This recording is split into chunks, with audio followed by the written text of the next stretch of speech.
Welcome everyone to the Semaphore Music Festival Podcast, brought to you by Crowdcast. I'm your host, Adam Simon, and today we're thrilled to have with us the incredibly talented Taasha Coates. As the lead vocalist and the driving force behind the Audreys, Taasha has carved out a unique space in the Australian music industry, the soulful voice, compelling lyrics, crossing boundaries between country, alt country, Americana and folk music. Today, we're going to dive into her musical journey, her solo work, and what's next on the horizon, including her upcoming performance at the Semaphore Music Festival. Taasha Coates, welcome to the podcast, and what a great pleasure to have us with you. Thank you for your time today. You're really welcome. Thanks, Adam. Taasha, you've been a key figure in the Australian music industry for years, both with the Audreys and as a solo artist. How do you feel your journey in the industry has evolved over that time? That's a big question. Honestly, I haven't done a lot in the last few years because I've been raising children, but now that I'm getting back into it, I'm suddenly going, oh my God, I've missed this so much. And like really remembering, like just having great flashbacks and memories to the first sort of 12 years or so. And I'm really excited about my new record, which comes out in a few months. And look, it's a really tough business, especially for women. Yeah. Honestly, I wonder if maybe my longevity isn't just partly about stubbornness more than anything else. I think the word's resilience. I like that word better. Resilience, perseverance, strength. Yeah, it's just what I have to do with my life. It's just I can't do anything else. Yeah. What is it about music that makes it so addictive from that's the industry point of view? I've worked in and out over the recent years, and I've recently pushed myself into a full-time role doing this full-time, and it is truly addictive, isn't it? You know, and like, what do you think it is that keeps us so addicted to this? Well, for me, as a songwriter, I think I have a compulsion to create new music and to write. But also I love being on stage. That's like my happy place. Yeah. That's like my drug. I also love other musicians and I love working with them. The industry itself, I don't hate. I think my side of the industry where it's not pop music, I think is actually full of really amazing, creative, smart, interesting people. Mm-hmm. I don't mind that side of it either. It's just been my job since just forever, and I don't really know anything else. And I love it. I love touring. I think I'm quite a restless person. I was about to say, no one ever says that. I do. It's the moving. It's the always going to a new place. Always, and when you're touring, you're not having to do the dishes and the vacuuming. Like it's a different kind of living to being home. Especially now, me being a mom, being home is just so much domestic labor. So being on the road is like great. And the good part about it is you're raising future roadies there too. They work for cheap. Kids should work for cheap. They're so pretty flaky, I've got to say. Yeah. That's perfect. There's a lot of sulking. That's a perfect rock guideline for backstage stuff for sure. So you mentioned you've got a new album coming out. That's a solo album? No, it's the Audreys. Oh, the Audreys? Okay. Yeah. I put together a new band with Tristan's blessing when he first got sick in, I'm going to say 2021. He passed, of course, in the middle of 22, but he'd already given me that blessing to continue the project. And so I've been playing with that band now for 3 or 4 years and I love them. And we've just all written a bunch of new songs and gone in and recorded them. So. How do you develop that distinct style that the Audreys have? It's folk, it's blues, it's rock, it's country. It's almost your own little genre you've created. How does that come to develop and evolve? That's just me. When Tristan and I first started playing together, we used to play a lot of old pop songs, but we'd slow them right down and make them into our own little melancholy folk versions, like proper pop songs, like Kylie Minogue stuff. And like we had a cover of Don't Change from INXS on our first record.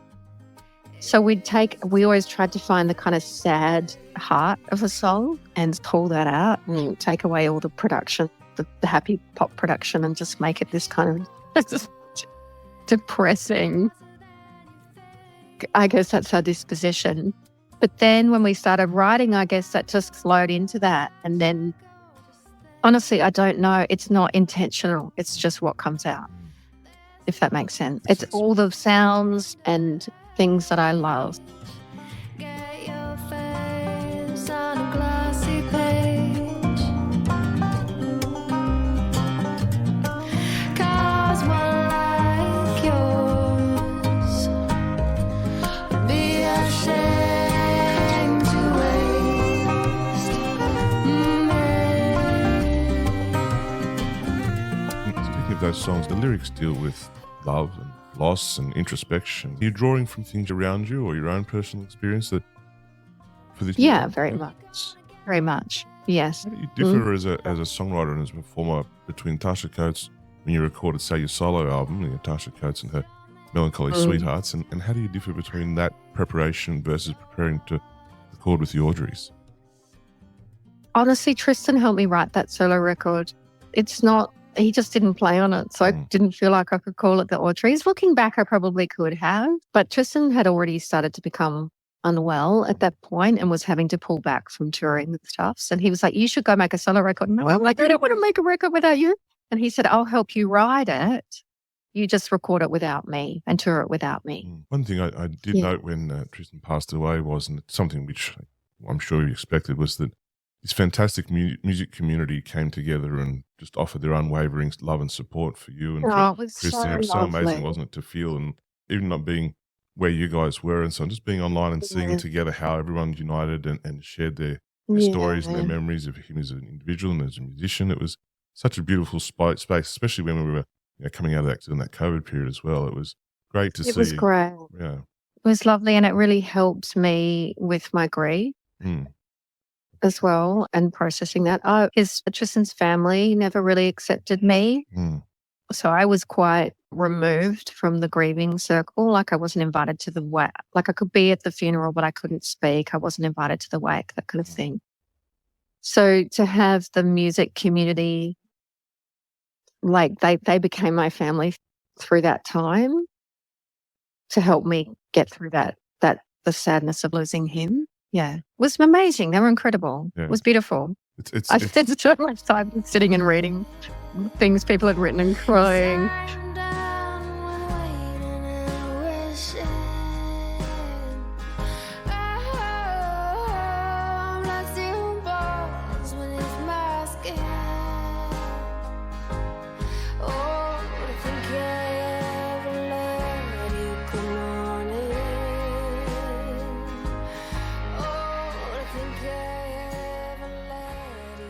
It's one thing, isn't it? The music industry can be full of light and dark, can't it? It can some days be quite savage and quite disheartening and quite destroying, and then other days can be the most uplifting and supportive and connected community around the world. It's just fantastic to be part of. Absolutely. I think I've already been quite fortunate to have stayed away from that sort of nasty side of it, and I know that exists. But that's when you're making a lot of money. That's never been a big concern for me. I think that's a South Australian thing, and I think all the musicians from South Australia are all very, hey, we live here, it's nice and chill. Speaking of that industry, Taasha, you've seen it change. We've all seen it change significantly over the past decade, especially with the rise of streaming and online, and how we've had to adapt, I suppose, not only in distribution and production, but also marketing. What are some of the challenges or changes that you've seen that you've had to face? I was just still holding on when sales dropped and things moved to streaming, and I was like, I'm okay. I've still got my touring. I've still got my live income. I'll be okay. And then COVID happened, and now touring is now getting really hard. And so this is a Waterloo moment. My like, oh my God, if this record doesn't work, if I can't make money from touring this record, I'm just going to have to stop, because I don't make any money from sales anymore. Yeah. But when I used to. So I think if you just take away every source of income for artists, eventually they're just not going to be around. My streaming income is hilarious. I mean, it's not nothing, but it's not a living. Whereas I used to, like my first record went gold. What's that, 35,000 copies or something crazy? Like we actually made a living. 35,000 copies these days would be probably the highest selling album of the year, wouldn't it? It's just, in the world. If you recall, you've been to Americana Fest, and like Nashville now produces cassettes. Like, where is the mindset? Stop. Let's produce cassettes. It's what's old is new again. But who's got a cassette player anymore? No, yesterday Like, I was at JCar yesterday, and they have an old sort of retro boombox now with a dual cassette. You can record on one side and play on the other, and it's like so many flashbacks. I think one of Tristan and I's first demos we did on a 4-track where you get like a high definition cassette and it splits the left and right on each side of the tape into 4 tracks. Some of our really early songs were probably recorded like that, like banjo and violin and Steve McQueen. To be so rock and roll. It's a question of confidence, maybe wandering off down a long, dusty road. Banjo and violin. Once I was lost in the crush of a crowd. I remember going to see Chris Isaac at the State Theatre, and on every seat in the theatre was the single for a new artist called Casey Chambers, and it had one song on each side, and that was it. And it was very clever promotion, but it's like cassettes still. But last time I was in Nashville, and it's a whole wall of all the brand new cassettes from Jason Isbell's new album to Post Malone's new album. It's just insane. It's like I'd love to follow those people home and watch them. But they do say, for instance, with vinyl, 68% of people who bought vinyl in Australia last year don't even own a record player. How do you explain that It's logic? just a beautiful. I think that it's a beautiful souvenir from a show. Yes. Because it looks beautiful. You can get it signed. You can come and talk to the artist. Like it's something physical you can hold in your hand that means something. Especially if it's a beautiful piece of cover art too, and the inside and the line. Exactly. Quite a memento. Yeah. You're quite right. Let's talk about Semaphore a little bit. You've performed. How many times have you performed at Semaphore? Only the once. Only the once? But we played their first ever, their inaugural The first one. outing in 2004. Okay, so And it was honestly one of the first shows we ever did as a band. right. We're talking. We now, started in 2004. We're up to the 20th anniversary of Semaphore. As So someone, it's the 20th anniversary. 20th Yeah. anniversary this year. What does festivals like this mean? And we've just seen Blues Fest announce that they're having their last festival in 2020. Wow, that was a thing. It's so devastating. But then, we see a lot of smaller festivals, especially in the country, in the old country, in the folk vein. We're still seeing them survive and in some cases thrive, such as Semaphore here. What do these types of festivals mean to you as an artist? Look, I love festivals, and festivals historically prop up your tour. You go and play venues and you break even, and then you do a festival and you make a good fee, and they're really important to touring artists, incredibly. I think in the climate now, giving artists those good fees has just become really difficult for a lot of festivals, which is a shame because to me, it's just like another sort of nail in the coffin of the touring scene. But having said that, let's move on from the doom and gloom. I love festivals for 1,000 reasons. One of them being that when I'm there, I get to go run around and see a bunch of other artists, which is not something I get to do all the time. And number 2 being that I'm backstage with a bunch of artists and I freaking love musicians and my people. And also I think it's a lovely sense of community. Yes. People come together and they hang out and they watch music and they eat food and sit on the grass and, I don't know, buy caftans or ponchos. It's just a nice sense of, just brings a bunch of good people together and makes you feel we're going to be okay. I've always found, I have 3 kids and they're all grown up now, obviously, but I've always found festivals, certainly in the country, Americana and blues and folk veins, they've always been a very safe place too. You could take your family, you could sit around absolutely. and meet other families with like-minded interests, and all of a sudden that community grows and your network grows and your friendship grows, and you see the same people year after year. You might not see them all year, but you'll see them at Semaphore, you'll see them at Byron, or you'll see them at other things. So Adam, I was at the National Folk Festival a couple of months ago, and I hadn't played there before. And so we went and did our show, and then later that night there's an artist bar, but I think anyone can go there. But there's like the late night bar, and everyone has an instrument, and there's 15 groups of people spread out over this big sort of space, all having a jam, and you can move between people, and everyone's playing different songs, and a lot of these like really young people who grew up and their parents did this and they grew up going to festivals and playing all these folk songs. I didn't know any of them. It's not my background. I didn't know any of these songs. Yeah. And I don't play violin. So I just sat there and smiled and nodded and threw in the odd harmony. But it was amazing. It's this incredible culture. But I think It'd be so sad if we lost that. I think that happens all around. And again, to come back to Blues Fest, there's a video of this year's Mm. Blues Fest, and it's in backstage, like in the green room tent, and Tom Jones is singing a cappella, just getting ready for his course set, he is. with the Blind Boys of Alabama doing harmonies sitting behind him. Of course that happened. It's like, how amazing is that? It's like, here am I singing in Yeah. the shower going, okay, I'm going to retire. But then Yeah. you see this, and it's like, but even things like, I remember like reading things like Elvis and Tom Jones were quite close, and they would do things like Tom Jones would be backstage in Vegas and they'd be doing a cappella harmonies to warm Elvis's voice up. It's like, Yeah. these things we don't see, but even locally, as you quite say, you sit around, you find these artist bars, and I remember in Tamworth, we saw a bit of a pickers circle just form out in the shopping centre stage one night. You know? That's what it is. It's a pickers circle. Yeah. That's what it's called. Thank you. Yeah, there were like a dozen of these in one room. It was a big room. But And I But think, musicians are very like that. In my experience, we're not. We all speak the same language and we want to play together and Yeah. share. And create. yeah, that's the way we communicate. Let's play a song. Or, yeah, I love that. Talking about collaboration and creation, is there anyone who you've worked with in the past you'd like to work with again, or anyone on your bucket list that you'd really like to get into a studio with or go on the road with? All right. Seeing as you've asked me this question, I'm just going to throw it out there. Nick Cave. Nick Cave? Okay. Hopefully Nick's No, listening to the that's show. That's a big stretch, I know. But on our second album, I wrote a song called Songbird, which was like my tribute to Nick Cave. And because it somehow came out in the press or the media around the record that I'd written the song for Nick Cave, people assumed I'd tried to write him a song for him to record. Mm. Because people were like, why did you think that Nick Cave needed you to write a song given that he's already a songwriter? And I'm like, no, that's not what I meant. I meant it was because I'm a big fan.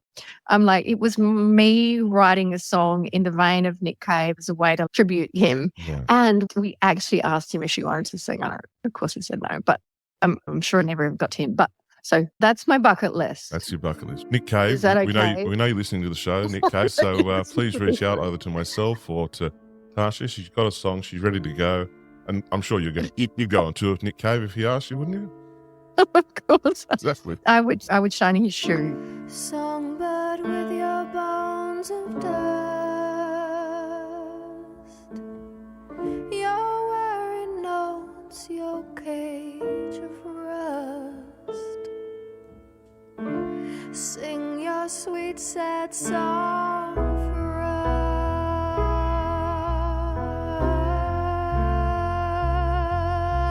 us. Sing for us. Sing. He still Yeah. has such an amazing presence, which I don't think we understand the presence he even has on an international scale as well. He's at that Paul Kelly status in Australia, but you know, he still has a huge. I think he was on one of the US talk shows the other day, and I was like, well, that's Nick Cave. And I Yeah, had a didn't new realise. record. Yeah. Yeah. I also just saw the Dirty Three last month here in Yes. Adelaide at the High Street Music Club. Yeah, they were amazing. Yeah, They they played were for 2.5 hours. I was actually starting to get a bit tired. I must be getting old. Yeah. No, it's fine. Many a time I'm about 3 songs in going, I wonder how long this has got to go because I'm getting tired. So then again, I kicked on at a 3 a.m. gig with the Killers with my 21-year-old daughter about 2 years ago. So Of course you do. at the point she Of was course you going, do. Dad, can we go home? It's Dad, you're really it's embarrassed. just the spirit of it all. Let's get down the front. Let's get kicked Mm. out from the mosh pits. My eldest has just turned 13, so I now officially have a teenager, which means I'm getting into that. Oh, Mom. I'm like, hey, you could have a lot less cool mums than me. I joke around. I say I have 3 children, one of each.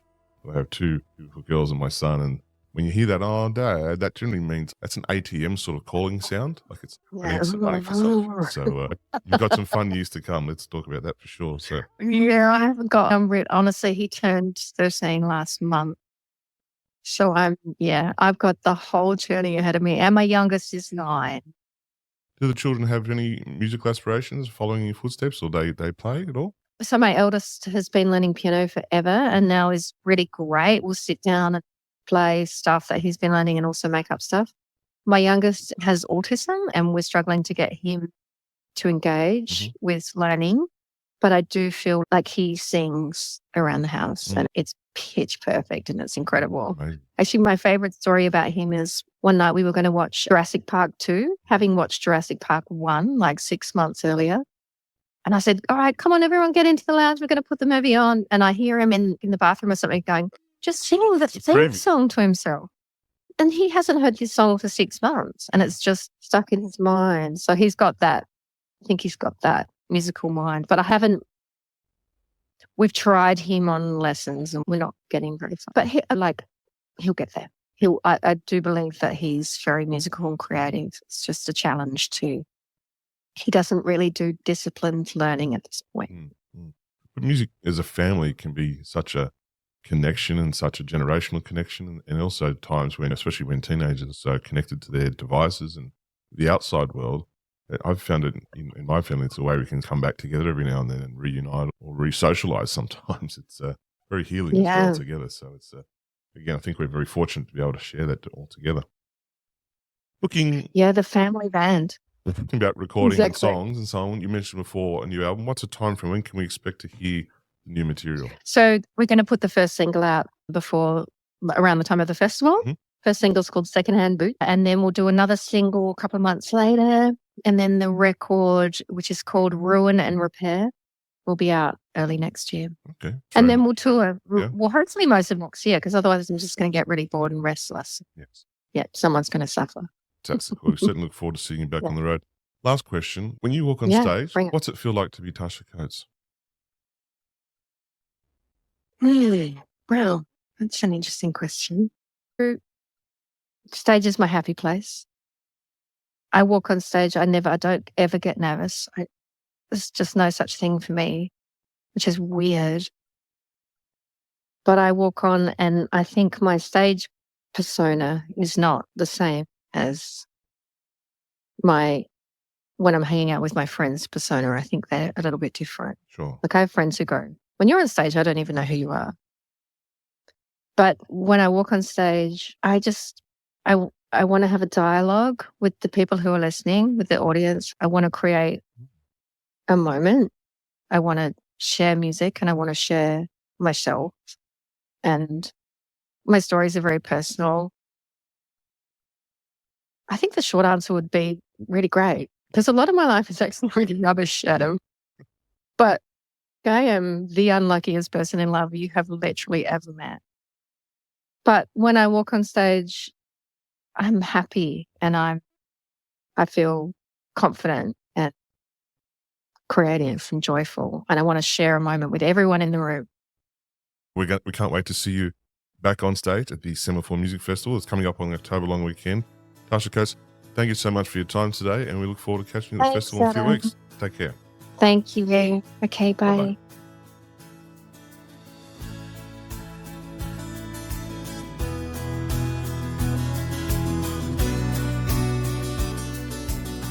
Be sure to catch Taasha at the Semaphore Music Festival coming up on the October long weekend, and stay tuned for more episodes as we continue to bring you closer to the artists who make this festival so special.